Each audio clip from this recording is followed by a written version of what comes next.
觀眾朋友關心啊，晶片戰起風了，艾斯摩爾拉起了警報，示警了中國大陸的晶片風險。今天特別來看到北京3箭齊發，包括了我們等一下會看到中國版本的 EUV 光刻技術正式的亮劍，包括了先前談到的濤定律，還有奈米壓印同步3線突破，晶片霸權會不會全面改寫呢？今天就这些議題來做深入的剖析，歡迎觀眾朋友在留言區跟我們一起做留言互動。如果您認為這個大陸的光刻機 EUV 加濤定律這一些可以打破艾斯摩爾的霸權，留言寫1；如果您認為目前還要再持續觀察，或許還要好一陣時間，那麼留言寫2，跟我們一起來做互動。過去幾年，我們知道美國聯手了，不管是荷蘭或者是日本，透過出口管制不讓中國大陸取得 EUV 哦，當然了，大陸也就沒有辦法這麼順利的來發展它的先進 AI 晶片的發展，但是現在要來關心到這個關鍵節點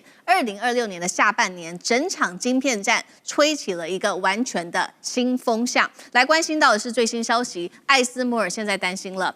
先來看到15號，也就是今天哦，艾斯摩爾會來正式的公布它的最新財報。但是呢，在財報公布之前，市場現在已經提出了許多艾斯摩爾現在面臨的風險。雖然看到它的訂單因為受惠於 AI 可以滿載到2027年底，但是現在市場首度的說呢，艾斯摩爾對中國大陸的威脅跟風險的部分已經發出了強烈的示警哦。原因是他們現在很擔心中國大陸快速的發展它在晶片上面的領域，所以呢，我們來看到它要求擴大中國出口的限制哦。這個對於中國來說有什麼樣的影響？對於荷蘭來說有什麼樣的影響呢？首先，荷蘭的 EUV 不能賣，那麼 DUV 還會面臨進一步的限制，這是荷蘭卡在美國跟中國之間最尷尬的問題。另外一邊，荷蘭還要面對的是大陸，它在加速發展它的半導體自主化，所以荷蘭現在也在想啦。艾斯摩爾說，中國大陸未來到底它的角色是什麼？它會是我們過去就像是過去一樣最大的客戶，一度佔我們營收佔比超過40%嗎？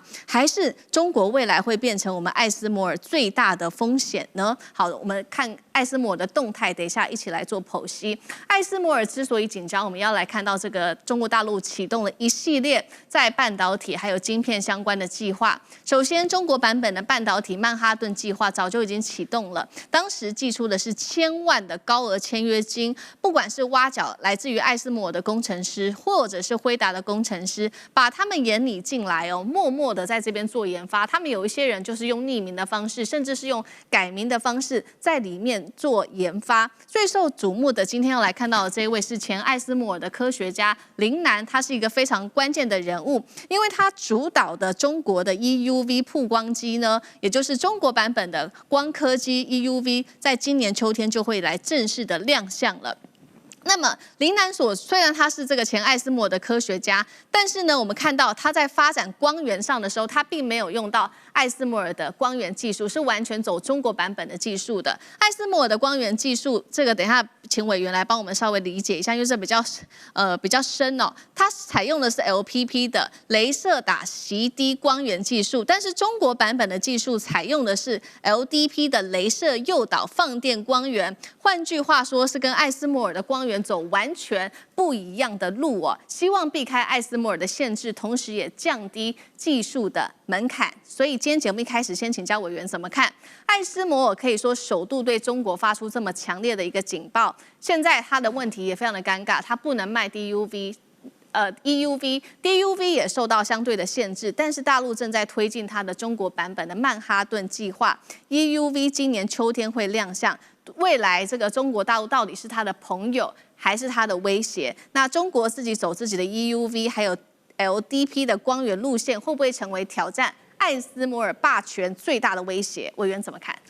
對，當然啊，就是說 ASML 最近的財報之所以這麼漂亮的原因，是因為美國跟這個西方勢力封鎖了這個中國大陸去購買 EUV 的可能性。所以其實在過去這段時間，所有中國大陸的半導體廠是全面的瘋狂掃貨，掃什麼？掃 DUV， 甚至連二手的 DUV 都一起買哦。那麼 DUV 當然比起 EUV 來說是低一階的哦，但是畢竟如果在沒有 EUV 的情況之下，它當然要這個庫存到足夠數量的 DUV。那麼因此你就會發現說，在這段期間，中國大陸的市場光是買 DUV 這件事情就佔了 ASML 營收的40%了。所以呢，中國大陸對他來說算是一個相當大的客戶。可是美國的進一步的法案就來了，美國的那個 Match 法案，它現在是要求說 DUV 也不准賣，連零件也不准賣，連後續維修都不准做，就是完全切斷中國大陸跟 ASML 之間的關係了。所以中國大陸其實早在這個去年就已經開始展開了所謂我們講的這個曼哈頓計劃，甚至更早。而且如果我沒有記錯，當時扛起這個曼哈頓計劃的最主要的是華為。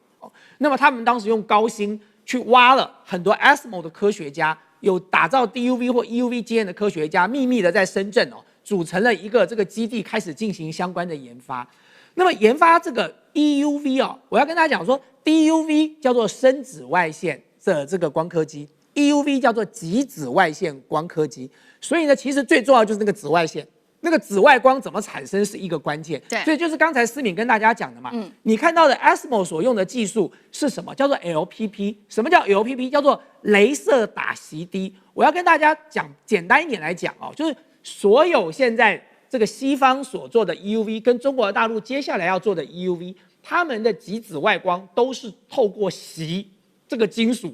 被刺激，然後呢釋放出來的這個光，這個紫外線光。所以呢，西方他們所採用的叫做這個雷射打息滴。什麼叫雷射打息滴呢？他們用很高功率的二氧化碳的雷射在空中精準的轟擊高速落下的微小的錫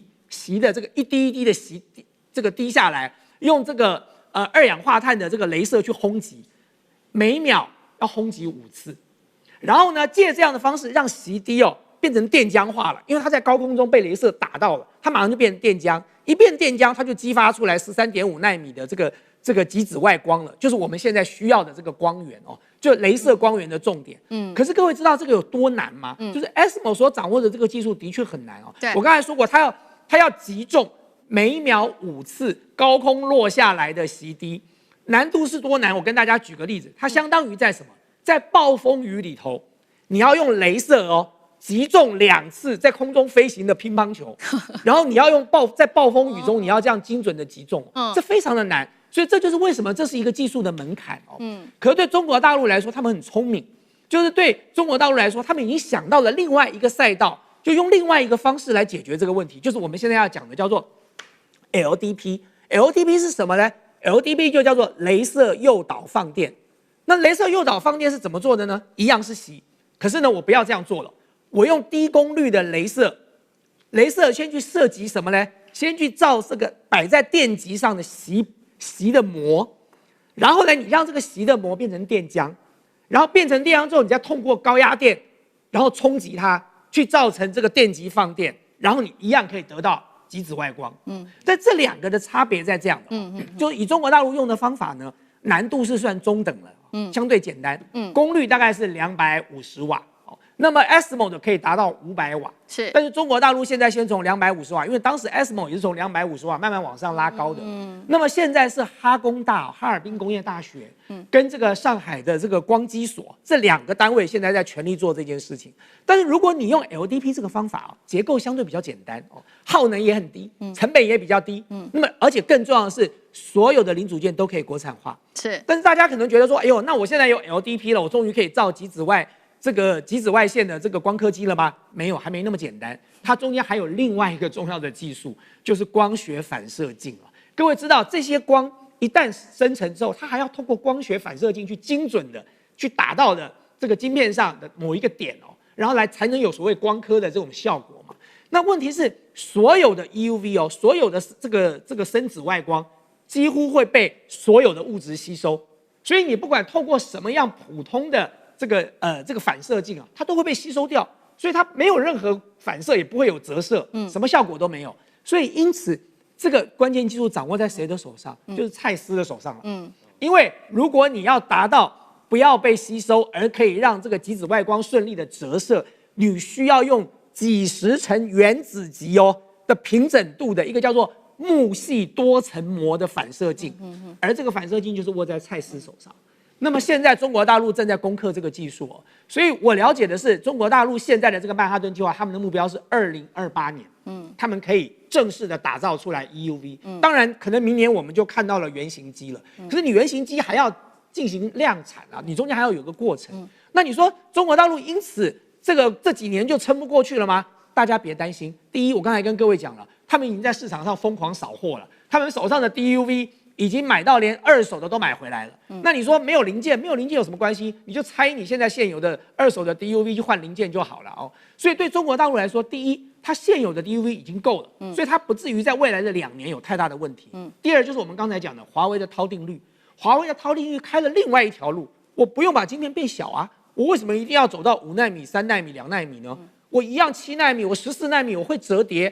我要追求的是邏輯折疊跟封裝技術，那麼我就繞過了要讓晶片變小這件事。我就算沒有 EUV， 我一樣可以打造出來屬於我自己的晶片。各位，我們剛才最近這段時間在討論的華為的一系列的晶片，都是在韜定律上這個基礎來做的嘛。那麼你更不用講說現在還有3D 列印哦。那當然，這個3D 列印技術不只是中國大陸在做，日本也在做，但 3D 列印技術現在只是剛開始。所以其實，在未來這幾年裡頭，我覺得對中國大陸來講，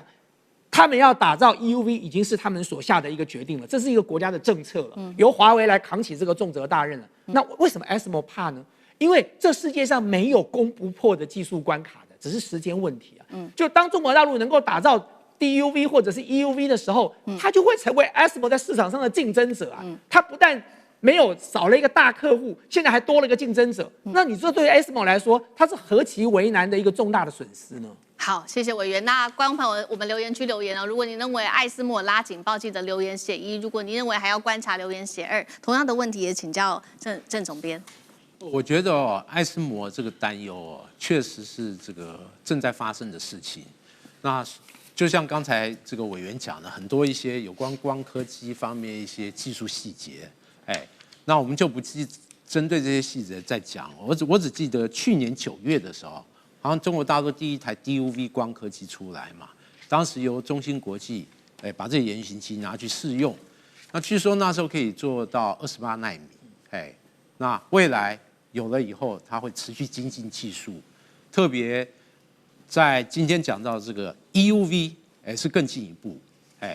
那它的發展，我認為它是這個目標和未來這個時程，其實已經初步已經確定會有一些什麼樣的一個效果。我覺得大家要注意到，中國大陸是一個舉國體制，他想搞的東西，特別這種國家戰略，幾乎沒有做不到的。包括他以前缺乏人力物力的時候，他1960年代，他可以自己搞出原子彈、氫彈，還有戰略核武。那就算這幾年我們常常講的中國航空工業這個心臟病問題，一直是它的一個頑疾。但你看這幾年，它這種小涵道的高性能噴射發動機，從渦扇10、渦扇15，陸續出來渦扇這個19等等，即使是商用型的，現在長江1000這種大涵道的商用型發動機，它也在積極發展，未來可能供應它大飛機使用哦。那類似的案例不勝枚舉，因此這種光刻機只是它整個國家這個發展重點科技其中一個環節。那以往我們可以看出，西方國家越禁止、越打壓，它往往可以開出一個中國大陸從無到有自己的中國花朵。因此從這樣的一個模式，我認為發展出光刻機，而且是獲得一些中國特色技術挹注的光刻機，那這個一定是這個我認為成功率是很高。因此，這個對於艾斯摩爾來講這個噩夢或許1、2年還不至於成真，但把時間拉長到可能5年甚至10年，那中國大陸可能會具備獨立的光刻機研製能力。到時候，整個國際市場就不是艾斯摩爾一家獨大的局面。當然，對它未來發展來講，這是很大很不利的事情。更重要的是，中國大陸類似產品通常會有極大的價格優勢，也就是我們所謂的白菜價。那到時候西方這些這個寡頭企業如何維持它的高獲利，這個勢必難以為繼。好。所以也代表說，美國的晶片戰還有對中的晶片封鎖已經完全失效了嗎？等一下請幹哥來幫我們看。那其實呢，剛剛盧委員幫我們講的，除了這個中國大陸自產這個 EUV 國產大陸版本的，可能在2028年有亮相之外，現在另外一條路線就是它完全不需要用到，不管是荷蘭的 DUV 或者是 EUV 的2個技術，包括第一個委員剛剛提到的濤定律，這是華為的濤定律。第二個事情就是大陸的壓印奈米壓印。不用 DUV 也不用 EUV 哦，它是把電路壓印在晶圓上，那麼它這個可望比傳統的曝光設備降低大約90%左右，那麼這是指設備成本哦更低了。那這個幹哥又怎麼看？好，它除了濤定律之外，有一個壓印原理哈，就是說它是誤差控制可以到0.5%以下，然後偏差小於2奈米，你就覺得說可能嗎？只要是中國人，絕對做得出來。所以這個叫什麼？叫做奈米壓印技術。大家就會想說，它只要一次壓印啊，它就可以複刻了。它到複刻之後，它就可以，它就不用 EUV， 也不用 DUV， 它都不用這些技術，它只要一次複刻，它就可以成功。但是你這樣子講，好像很快就過去了，有點草率。裡面一定會有良率問題，裡面還有生產產量問題。你用這樣做出來的東西，它良率是不是能夠跟得上？但千萬不要忘記，中國人最會做什麼一件事情，叫試錯。錯了是不是？沒關係，我改。又錯了，我再改。總有一天我會改到可以容許量產的那個地步。這個就是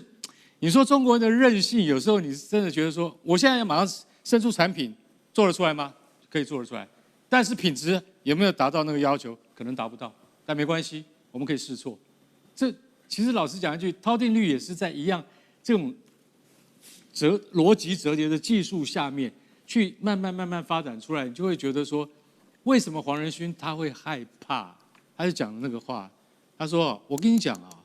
我們 NVIDIA 本來在中國有90%的市場，現在已經趨近於0了。”對，他講的話好悲情啊。怎麼這麼大的一家公司，半導體公司，結果現在已經快沒了？然後對，就是因為川普你的這種打壓嘛，而且你這種打壓，他說什麼？這種打壓叫做本末倒置，你會造成中國自己找出一條路出來。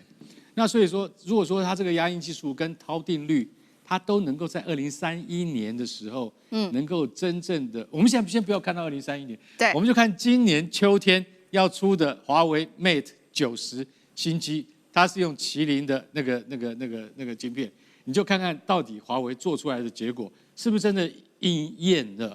所謂的濤定律，或者是像這種壓印技術，真的能夠成為未來大陸晶片市場的主流，就可以知道說它的潛力可不可以達到它2031年的要求。我覺得今年秋天的那個新的手機的發布會，真的很值得我們拭目以待。好，謝謝幹哥。那我們休息一下，馬上回來。觀眾朋友們，我們要開會員頻道啦！因應呢美中、中東還有印太的亂局，你看到的是新聞，我們看到的是背後誰在操控這個世界。加入會員可以取得獨家視角的通行證，你將優先取得更深的觀點判讀，包括了核心真相分析、歷史脈絡拆解、局勢推演邏輯。同時解鎖會員勳章、優先互動權、問題解析、幕後花絮，支持我們制作高品質的影片。點擊下方的加入鍵，一起成為戰友吧！我們會員頻道見。